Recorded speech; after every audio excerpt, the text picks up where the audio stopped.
This is my Mark II Fiesta XR2 and it's rusty, really rusty. So far, in an attempt to save this car, we've gone right down the driver's side, cutting out all the rot and welded in fresh metal.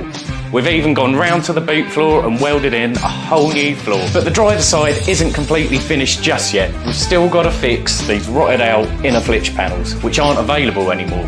Now I thought I was going to have to make these up myself, but now we've got a solution. So a subscriber reached out and said he could help out with this. So after a couple of messages back and forth, we now have these puppies. So 2 new old stock inner flitch panels, which is going to save so much time. Now he had these originally for his Mark I Fiesta, but it turns out all the A-posts and that is the same on the Mark I and Mark II. All the part numbers match up. So these, we'll get them in there, and then we've only got to make up the strengthening bit that sits on the top of it. So Richard, if you're watching, thank you very much for these. You've helped me out massively. Let's get these welded in. So upon the first test fit, it was clear that my previous repair on the A-post wasn't really that good, and it was holding the panel out from where it needed to be. To get over this, we're going to mark it out and scribe the panel round the dodgy repair. Once it's cut out and clamped into place, it was fitting much better. But there was another problem. Where the flitch panel is folded to sit on top of the inner arch, it was too high, so a quick measure up and over to the vise. I bent the original fold back straight again and put a new one in along my line at the correct measurement. Now the top can be marked and cut to match the lip on the inner wing. Another test fit, and it's all fitting well and lining up as it should. Right, I've just given all this a key up and I'm just about to give it a little degrease. It has had a bit of weld through on it before, when I originally drilled this out and repaired that other little section, but I'm just gonna give it a little clean up, another coat of weld through, and then we can move on to our replacement panel.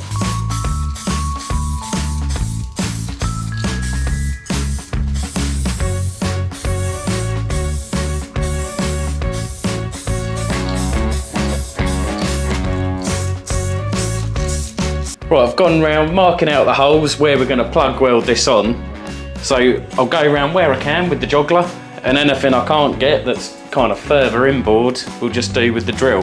Let's crack on and get these holes in.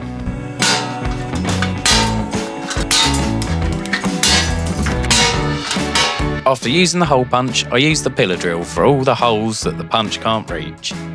Then I can go along with a grinder to remove any burr created from this. And also to start taking off the paint where I'm going to weld. I do end up switching to the finger sander, as this is a bit less aggressive, and I'm only trying to remove the paint here, not the metal. Okay, I think we're about ready to weld this in. So I've got an array of clamps and clecos, all the stuff, just to try and pull that in as tight as I can. There's still a few bits I'm gonna have to push in as I weld it, and up here just manipulate it a little bit. But let's see how we get on. So also what I've done here, I'm using the heatsink putty just along the top edge of the scuttle there. It is a bit old, it is used, but it should do the job. Because these holes where I drilled out the old spot welds are quite big, I feel like there's going to be quite a bit of heat going in here. So I'll take my time, hopefully that putty will stop the scuttle warping.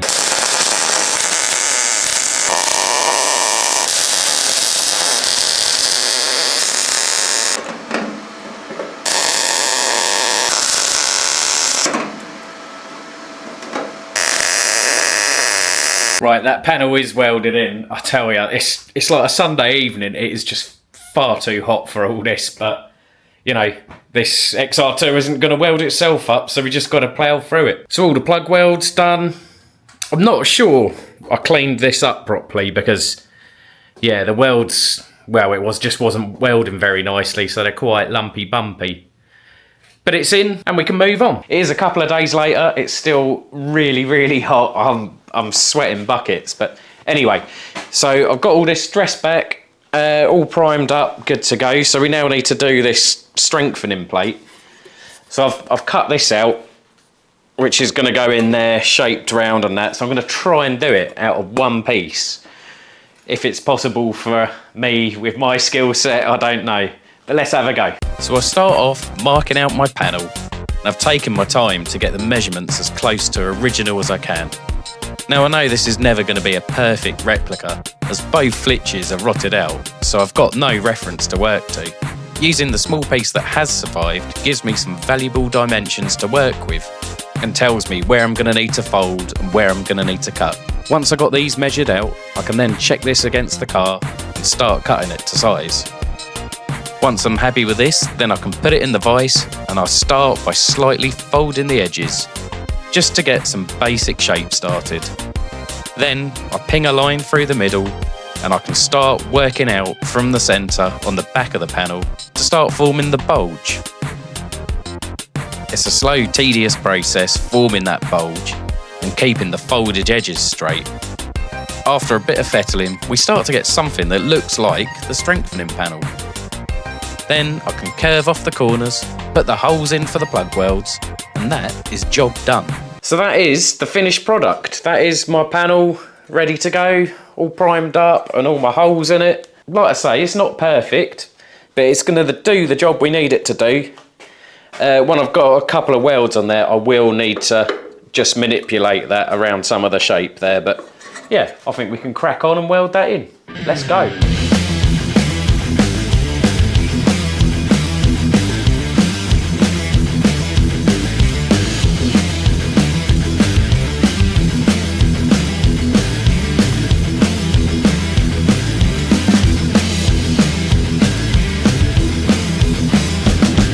Right, that strengthening panel is done, all welded in, and do you know what? I'm pretty pleased with it. So that's as close to OEM as I'm going to get that. I mean, it's doing its job, it's strengthening it, and I've done it out of 1.2mm steel, so it's nice and strong. It's doing what it needs to do. So that is the driver's side complete. So I think we'll now have a look at the inner flitch on the passenger side, because believe it or not, we got some rust going on. Passenger side. So before we can do that inner panel, we can see we've got to repair that lip along there. This section we're going to have to repair there. We need to repair that lip in there. Other than that, we'll give all this a clean up. Now that, whatever that is there, I think, is this horrible repair here. So we'll have to have a look at that and cut that out as well. And then in the inner wing section, you can see we've got a little hole there. And whatever else is hiding under all that stone chip. But I won't give you another boring video of cleaning back stone chip. I'll get that done off camera because it's just boring and messy. So let's crack on, cleaning this up and having a look at these repairs. Let's go.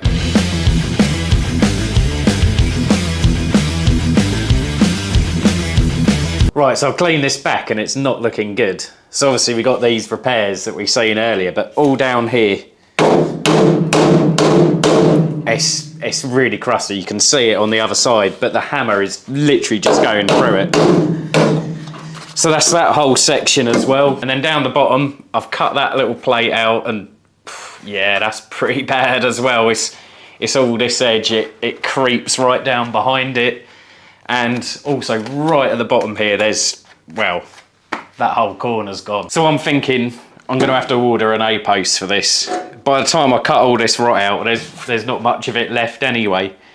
I probably won't put the whole thing in. I'll probably slice it down here and weld it back up from the inside. So a closer look at it, that's where the hammer's just going straight through, and there, where the plate's cut out, and that bottom bit. But yeah, looking from the other side, you can see how rusty it is down there. Right, I've started cleaning the passenger side up and it's bad, it's really bad. It's not how I expected this video to go. So at first glance, doesn't kind of look too bad, but we've got that to fix. We've got that to fix. We've got a big hole there, pinholes around there, and we've got holes up there. We've got a hole there. So in this inner arch, there's literally holes everywhere. I suppose I better crack on. At least it will give me something to do while I'm waiting for an A-post, eh? What a disaster. I didn't expect the A-post to be as bad as it is, and I didn't expect to find all these holes on the inner wing. So this is really going to slow down progress. But now I've got an A-post ordered, so in the meantime, we'll crack on and get all these holes done on the inner wing. Onwards and upwards, let's push on. So we're going to start off with a nice easy one. It's just a little hole. I've cleaned up around it and it looks all right. We don't know what's going on the inside of the panel. So I'm going to drill it out with a 10mm drill bit and then attack it with a welder. And if that doesn't just burn through, then we should be all right. Let's do it.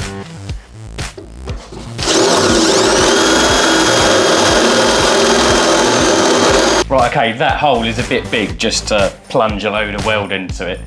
So I've cut out this tiny little disc that we're going to weld in there. Let's have a go at that.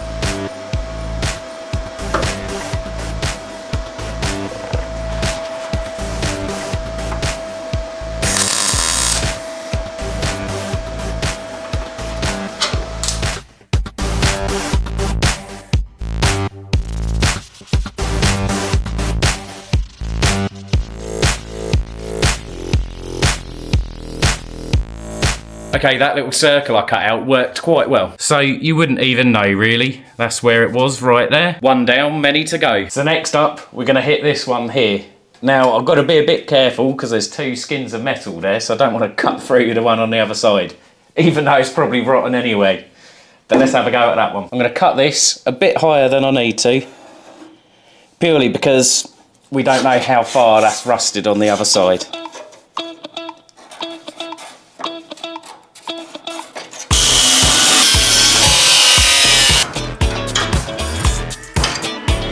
Along this bottom edge it's spot welded, and I couldn't find these, so I'm just using the finger sander to grind away at the welds. And as this is a really important job, we called in the big guns, and I've got Lil Banger here giving me a hand.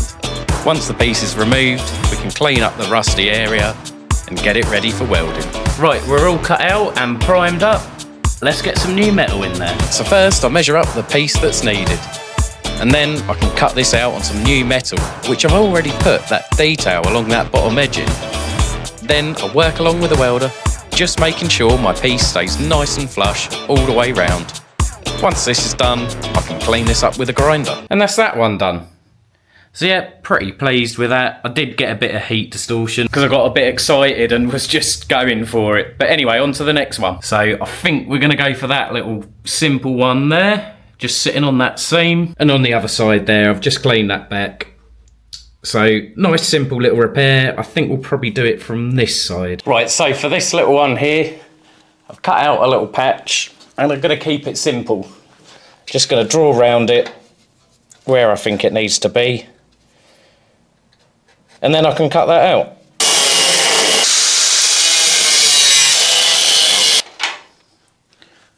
So I'm not entirely sure what's happened there. The piece I've cut for it is a mile too small.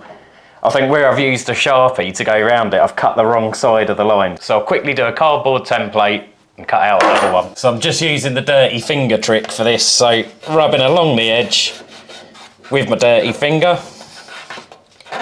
And that's where I need to cut. Right, new piece cut in. We're ready to go. Let's get it welded in and get on to the next one.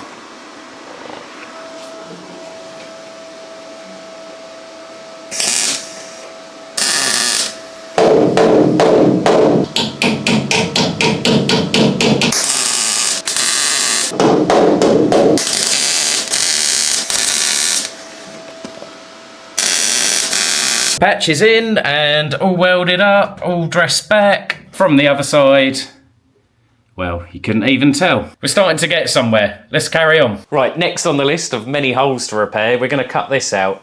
So you might think, oh, you can get away with a bit of treatment there. It's got loads of little pinholes and stuff in it. Let me show you. From a distance, doesn't look too bad, but as you get closer in, you can see the pinholes there and there. It's very badly pitted, so if I just cover that in treatment, that's only going to come back. Right, now that repair is done, but unfortunately I totally forgot to press record on the camera, so this is where we're up to. So got it welded in, all dressed back. Right, so that's 4 of those repairs all done and all cleaned back and good to go. So we've still got the one up here, like in the bulkhead, and this one down here. But I think we'll wait to do them till we're cutting out this A-post, because I don't want to cut this out and end up cutting through my fresh metal. So that being said, I think we can probably treat the areas that we're able to treat that we're not going to be working on again. So let's have a look at that. Right, we've got Lil Banger back helping us with the old rust treatment. So we'll get the first coat on, let it dry, and then we'll hit it with a second.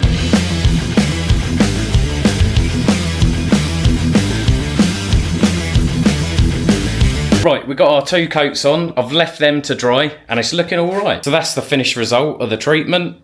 2 nice thick coats. And so I think that's ready for a bit of primer. I just haven't gone right in there to the edge because obviously we're going to be pulling that A-post off and we've still got a couple of little holes to repair up there. So we'll now blast a bit of the epoxy primer over that. So that's it all primed up and yeah, looking pretty good. So that's had 2 coats of the epoxy. Looking really good. All the repairs, yeah, have come out really well. I'm happy with the results. But obviously disappointed we're slowed down by that disaster. So with that all done, we are ready to crack on with the A-post and get all this area done. So that hasn't actually turned up yet, so we are a little bit delayed because I really want to get all this area buttoned up before we start moving down the seal and the outer seal, floor pan, all the rest of it. So there may be a bit of a delay between this video and the next one because apart from being held up with that, it's school holidays, so I've got to be a dad and do my bit. I've got a busy work schedule. So we'll see. Other than that, I hope you've enjoyed watching. Please hit that subscribe button, give it a like, give it a share, and we'll catch you in the next one.